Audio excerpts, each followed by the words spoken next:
बच्चों, welcome back. मैं class 10 के लिए मैथ सॉल्व कर रही हूँ और मेरा chapter 2, chapter 3, chapter 8 and chapter 7 already complete हो चुका है। उनके वीडियोस भी अपलोड हो चुके हैं। अब मैं चैप्टर 12 सॉल्व कर रही हूँ और 12 चैप्टर में एक्सरसाइज 12.3 के 5th क्वेश्चन तक कंप्लीट हो चुका है। अब हम देखेंगे क्वेश्चन नंबर 6 और मेरा चैनल ज़रूर सब्सक्राइब कीजिएगा। तो क्वेश्चन नंबर 6 है आपका, in a circular table cover of radius 32 centimetre a design is formed leaving an equilateral triangle ABC in the middle as shown in figure. Find the area of the design. आपको design का area बताना है। इन्होंने क्या किया है कि एक सर्कुलर डिज़ाइन बनाई है जिसमें से ये एक इक्विलेटरल ट्रायंगल का पार्ट छोड़ के बाकी ये डिज़ाइन बनाई हुई है और इसी डिज़ाइन का आपको एरिया निकालना है। अगर देखा जाए तो ये डिज़ाइन एक तरीके से सेगमेंट है, ठीक है। तो इसका एरिया निकालने के लिए आप 3 इंटू सेगमेंट भी कर सकते हैं क्योंकि आपके पास रेडियस दिया हुआ है। सेगमेंट का फॉर्मूला लगा के आप कर सकते हैं, लेकिन सेगमेंट का फॉर्मूला जब आप लगाएंगे तो प्रॉब्लम क्या आएगी कि ये आपका 60 डिग्री है तो ये सेंटर वाला एंगल आपका 120 हो जाएगा। ओके, सो साइन 120 निकालना अभी आपको पढ़ाया नहीं है, सिर्फ 90 तक ही आपको पढ़ाया गया है। तो इसके लिए अब हमें दूसरा मेथड अप्लाई करना पड़ेगा। हम क्या करेंगे, एरिया ऑफ सर्कल में से एरिया ऑफ ट्रायंगल माइनस कर देंगे। अब हमारे पास प्रॉब्लम आती है कि हम एरिया ऑफ ट्रायंगल कैसे निकालेंगे। तो चलिए वो देखते हैं हम। तो देखिए, क्वेश्चन के अकॉर्डिंग मैंने डायग्राम बनाने की कोशिश की है। तो ये triangle A B C equilateral triangle है। अगर ये इक्विलेटरल ट्रायंगल है तो ये एंगल आपका 60 डिग्री होगा। ओके, एंड 9th की थ्योरम के अकॉर्डिंग कि सेंटर में जितना भी एंगल बनता है उसका हाफ ये होता है, तो हमको हाफ मिला हुआ है 60, तो ये इसका डबल होगा, means this is of 120 degree. ये क्या आपका हो गया, 120 डिग्री हो गया। अब यहाँ पे हम एरिया ऑफ ट्रायंगल निकालने की कोशिश कर रहे हैं।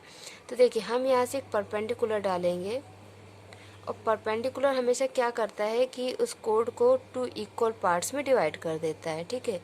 तो ये हमने एक परपेंडिकुलर डाल लिया एम, और क्योंकि ये रेडियस है तो ये दोनों कितने होंगे, 32 सेंटीमीटर, ओ बी सी। एक बात और, जितना ये वाला ट्रायंगल है उतने ही ये दोनों ट्रायंगल्स भी हैं, ठीक है। तो हम किसी एक ट्रायंगल का फॉर्मूला एरिया निकाल लेते हैं, उससे हम उसमें 3 का मल्टीप्लाई कर देंगे तो तीनों का आ जाएगा। क्योंकि इक्विलेटरल ट्रायंगल निकालने, और अगर हमको ये साइड मिल जाती है तो हम इक्विलेटरल ट्रायंगल का एरिया भी निकाल सकते हैं √3/4 ए स्क्वायर से। तो चलिए देखिए कैसे करते हैं। ये आपका हो जाएगा 60 डिग्री, सिर्फ इतना, पूरा नहीं, पूरा तो आपका 120, ये आपका हो गया 60 डिग्री। अब ये आपको 32 दिया है। यहाँ पे हमको क्या चाहिए, अगर हम पूरा बी सी निकालने में साइड ऑफ द ट्रायंगल, तो वो तो सबसे बेस्ट है। तो हमको एम सी चाहिए। एम सी को हम 2 से मल्टीप्लाई कर देंगे। एम सी कैसे आएगा, अगर ये 60 डिग्री है तो ये आपका बेस हुआ, ओके, और ये 90 डिग्री तो ये आपका परपेंडिकुलर हुआ, and this is your hypotenuse.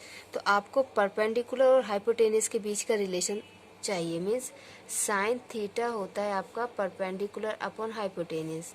That means sine 60 degree is equal to perpendicular क्या है आपका, M C upon 32, and sine 60 होता है √3/2 is equal to 32, sorry M C upon 32। अब 32 यहाँ आ जाएगा तो क्या होगा, √3 into 32 upon 2 is equal to M C. किसके बराबर आ गया, एम सी, ठीक है।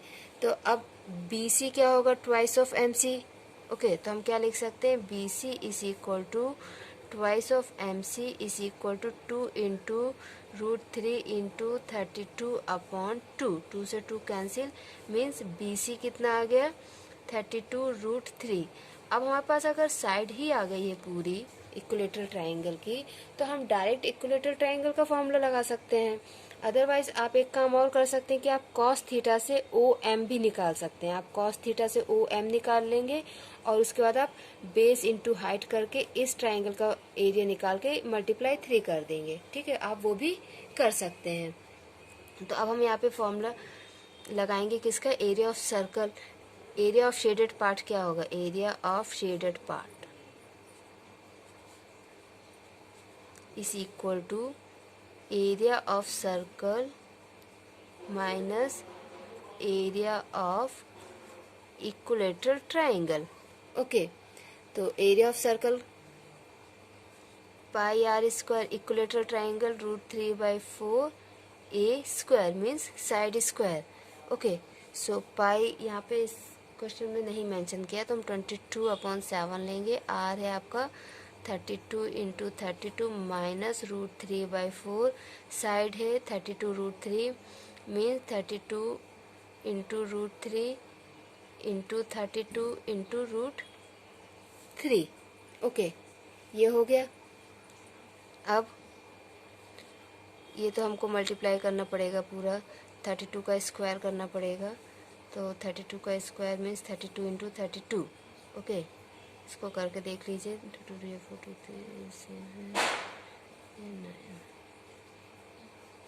1024 × 22/7 माइनस √3 × √3 3 हो जाएगा। सो 3√3 एंड इधर भी 32 × 32, सो 1024/4। ओके, इतना हो गया। अब ये हम यहाँ पे इसको 4 1 जा 4 एंड 4 2 जा 8 बचा 2, 4 5 जा 20, 4 6 जा 24, 256। ये हमको 22 से मल्टीप्लाई करना है। तो इसको देखिए कैसे करेंगे। हम 1024 को 2 से मल्टीप्लाई करते हैं। 2 4 जा 8, 2 2 जा 4, 0 2 और एक डिजिट छोड़ के सेम नंबर रिपीट करते हैं। तो ये आपका आ जाएगा 22528/7 माइनस 3 × 3 6 या 18 का 8, 1 3 4 15 का 16, 1 3 2 या 6 और ये 7 × √3, 7 68 × √3। यहाँ पे अगर हम इसकी 7 से कटिंग करें तो क्या होगा। 7 3 या 21 बचा 1, 15 हो गया। 7 2 जा 14 बचा 1, तो 7 1 जा 7। अब 12 में से 7 गया 5, 58। 7 8 जा 56 बचा 2, 7 2 जा 40। ठीक है, ये पॉइंट में हमारा आंसर आ गया 3218.2 माइनस 768 का हमें √3 से मल्टीप्लाई करना है। √3 की भी वैल्यू यहाँ पे मेंशन नहीं की है तो हम 1.73 ही लेंगे। ओके, तो हम इसका √3 से मल्टीप्लाई करेंगे। यहाँ पे ये मैंने मल्टीप्लाई किया तो ये आएगा, फिर इसमें से इसको माइनस करेंगे तो ये आएगा centimetre square. So this is your answer. आप ऐसे भी कर सकते हैं, बहुत कम स्टेप्स होंगे, कैलकुलेशंस बस थोड़े ज़्यादा होंगे। आप चाहें तो इस आंसर को ना यहाँ पे भी छोड़ सकते हैं, क्योंकि एनसीईआरटी में यहाँ पे उसको छोड़ दिया है। तो आप चाहें तो यहाँ भी छोड़ सकते हैं, बट उसके लिए आपको प्रैक्टिस करनी पड़ेगी इसी क्वेश्चंस की 1 बार 2 बार 3 बार। तब तो आपको ये एक हैबिट में आएगा ना कि एनसीईआरटी किस स्टेप पे आंसर को छोड़ देती है। ओके, अब इसके आगे का हम नेक्स्ट वीडियो में कवर करेंगे। थैंक यू बच्चों, कीप ऑन प्रैक्टिसिंग एंड अपना ख्याल रखो।